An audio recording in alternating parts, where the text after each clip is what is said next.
que podemos aprender com Davi? Bom, como meu pai diz, você pode fazer coisas boas pela vida toda, mas se você faz uma coisa ruim, você vai ser marcado por isso pro resto da sua vida. Meu pai diz isso, mas o que Deus diz sobre isso? Vamos ver hoje, é isso que eu quero conversar com vocês, sobre a história, sobre esse fato que Davi fez e é lembrado repetidamente sobre isso. Quem não conhece a história, Davi mandou os seus soldados para a guerra, para a luta lá, ficou na sua casa real e ele acordou de um soninho, de um descanso. Ele foi passear pelo terraço, olhou para fora do terraço e viu lá uma mulher muito bonita se banhando e tal, e se interessou por ela. Foi e a tomou ela como sua mulher, só que aí neste ato ela engravida. Então Davi tem a sua ideia brilhante de fazer algo pior ainda. Chamar o seu marido para sair da guerra, ir para casa e fazer com que ele se deitasse com a sua mulher para que aí o filho, ele pensasse que o filho fosse dele, né? Mas ele não quis, porque era um homem ali que queria estar na guerra, que tinha um compromisso. Então Davi coloca ele lá na frente da guerra, do exército, para morrer. E aí ele morre. E aí Davi acha que o seu pecado foi resolvido. Tá tudo resolvido, tá tudo encoberto, sabe? Eu já resolvi. Só que Deus não deixou as coisas do jeito que Davi resolveu. E aí chega Natã para Davi e diz a seguinte: e o Senhor enviou a Davi o profeta Natã. Ao chegar ele disse a Davi: 2 homens viviam numa cidade, um era rico e o outro pobre. O rico possuía muitas ovelhas e bois, mas o pobre nada tinha, senão uma cordeirinha que havia comprado. Ele a criou, ela cresceu com ele e com seus filhos. Ela comia junto com ele, bebia do seu copo e até dormia em seus braços. Era uma filha para ele. Certo dia, um viajante chegou à casa do rico e este não quis pegar uma de suas próprias ovelhas ou dos seus bois para preparar-lhe uma refeição.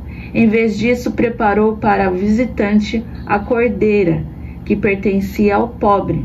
Então Davi encheu-se de ira contra o homem e disse a Natã: juro pelo nome do Senhor que o homem que fez isso merece a morte. Deverá pagar 4 vezes o preço da cordeira. Portanto, agiu sem misericórdia. Então Natã disse a Davi: você é esse homem, assim diz o Senhor, o Deus de Israel. Eu o ungi rei de Israel e livrei-o das mãos de Saul. Gente, é isso que é a moralidade. A gente olha diante de uma situação e diz: você fica com uma raiva daquela situação, mas você está fazendo o mesmo. Só que Davi, dentro disso, ele tem uma atitude que deveríamos ter, não de justificar, não de dizer: eu não fiz, sabe, não foi igual, sabe, a garota tava lá tomando banho, ficou se insinuando, sabe, ela ficou me olhando, sabe, a mulher que eu tô casada, sabe, ela não é tão atraente agora, então foi difícil, sabe, a carne foi florando, sabe, e blá blá blá, ficar justificando. Esse é o ato que não devemos ter, e o ato do remorso. Nossa, eu fiz a pior coisa do mundo, meu Deus, e eu mereço morrer, eu mereço a morte, eu não mereço Deus, agora eu vou ficar aqui, vou me isolar e blá blá blá. Não adianta. Diante de Deus, essas duas coisas não adianta. Não adianta você justificar e não adianta você ficar remoendo aquilo dentro de você, achando que Deus vai olhar pra você e falar: verdade, filhinho, vem cá, tadinho, sabe?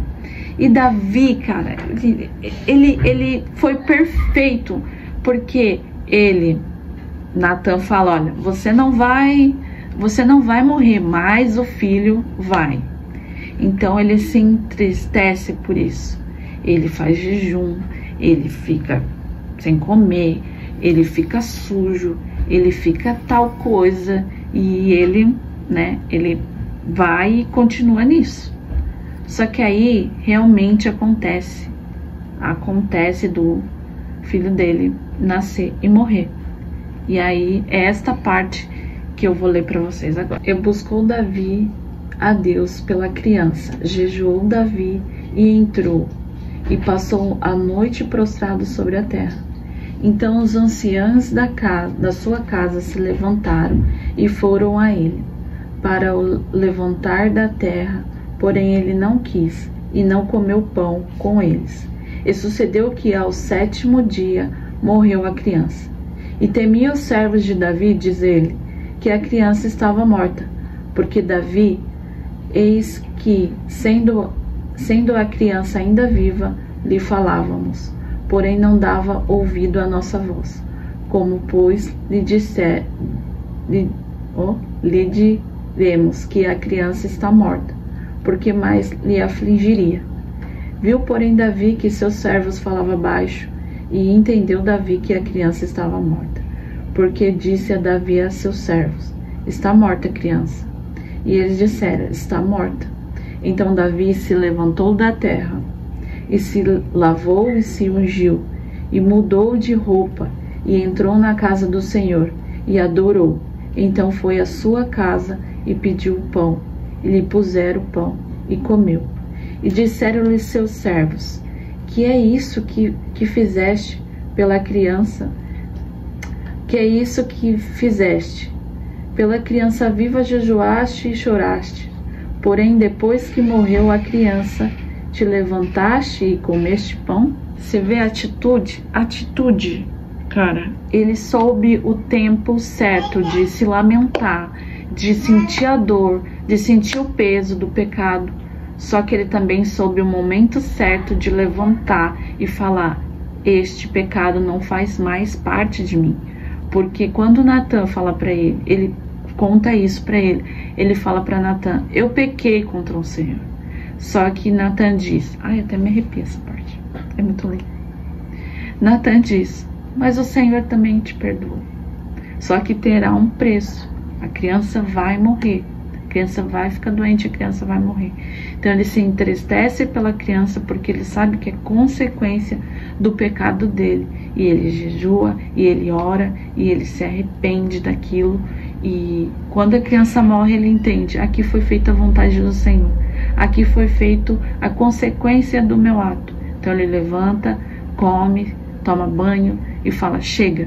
O tempo de se lamentar por aquilo chega. Não pela morte da criança, mas pela consequência do seu pecado, sabe?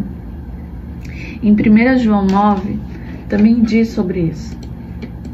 Diz o seguinte, se confessarmos os nossos pecados, Ele é fiel e justo para perdoar os nossos pecados e nos purificar de toda injustiça. Quer dizer, hoje em dia tá em alta esse fato de ficar reagindo aos pecados alheios, né? Mas o que Deus diz sobre o pecado? O que Deus diz? Isso não é o fim. Isso não é o fim. Esses dias eu escutei um testemunho e o pai, ele contou a seguinte coisa, o meu filho está passando por um processo que ele não está sabendo lidar com a ira. O filho dele tem 2 anos e fica muito irritado com algumas coisas, às vezes. E aí ele tacava o brinquedo no pai, jogava o brinquedo longe. E o pai, com aquela paciência, foi diante do filho e falou, filho, você vai ficar irritado, você vai ficar irado, mas você pode agir de outra forma. Você não pode jogar o brinquedo da sua mãe, você não pode... Explicou ali, conversou com o seu filho de 2 anos na linguagem da criança. E aí um belo dia essa criança ficou nervosa de novo e jogou o brinquedo. Aí ele já tinha conversado com a criança, ele só resolveu se afastar para deixar ela ali com o seu nervosismo. Só que a criança pegou, levantou e foi até o pai e falou: papai, me desculpa, me perdoa. E ele falou: aquele momento meu coração se encheu de alegria, porque para mim foi missão cumprida. Ali para mim foi tipo, foi glória para mim, sabe? Foi honra para mim, foi, poxa, eu expliquei, ele entendeu. E eu vejo que Deus, ele faz a mesma coisa com nós. Quando nós se arrependemos, como Davi, diante de uma situação cruel que ele fez, Deus fala: ele entendeu. Ele entendeu que ele pecou contra mim. Ele entendeu que ele está fugindo dos meus caminhos, fugindo das minhas vontades, que ele não está me amando em primeiro lugar. E ele veio diante de mim e falou: Senhor, eu me arrependo. Senhor, me perdoa. Me perdoa porque eu pequei contra ti.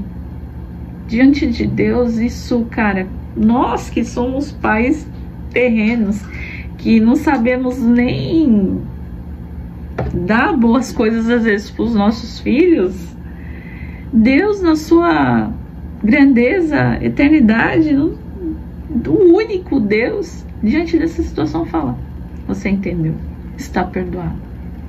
Vai, não peques mais, não viva mais, não coma do próprio vômito de novo, sabe? Viva uma vida comigo, eu quero te guiar na minha vontade, eu quero uma vida de contentamento, sabe? E é isso que eu queria dizer para vocês hoje. Se você tá num pecado que diante da sociedade, né, você é apontado, que o Espírito Santo te dê a graça do arrependimento, e você sinta ser arrependido, e você chore, você lamente, mas que você entenda que você é perdoado. Não porque merecemos, nem porque você fez um jejum muito longo, ou não porque você chorou tanto que chorou, não porque você se lamentou tanto que se lamentou, mas porque Jesus já pagou o preço por ti, e Deus é um Pai bondoso, um Pai que está disposto a te perdoar.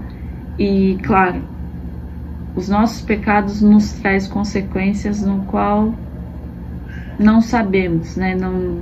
Não queremos muitas vezes, mas traz essa consequência, infelizmente. Mas Deus é poderoso também, Ele é um Deus do impossível, de fazer essa situação, até essa consequência cruel, ficar confortável, e Ele te dá aconchego, alívio diante das consequências deste pecado. Bom, o vídeo de hoje foi esse. Um beijo e até a próxima.